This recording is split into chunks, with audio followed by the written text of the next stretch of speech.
I've got this thing that he's doing that I asked him permission. I said, Randall, can I tell my listener about that? Because my listener, you are a podcaster. You're a podcaster. You're looking to grow. You're looking to make money. And this is another way to get success through your podcast. And the way that he's doing it is he is interviewing people that are his perfect avatar. So he's interviewing the right person, and he's interviewing some other people that have the audience of his perfect avatar.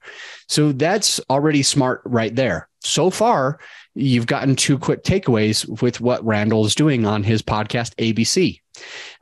One of them is that he's interviewing his avatar, just like I do on my podcast. I have a lot of podcasters that I'll interview, and they might want to work with me because I have a podcast agency.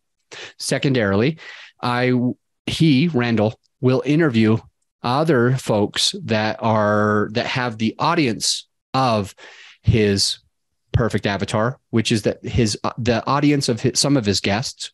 In my case, they would have podcasters, and he would have an audience of people that are real estate agents, because he helps real estate agents who were looking to be investors, but they got their license thinking that was kind of like the right step.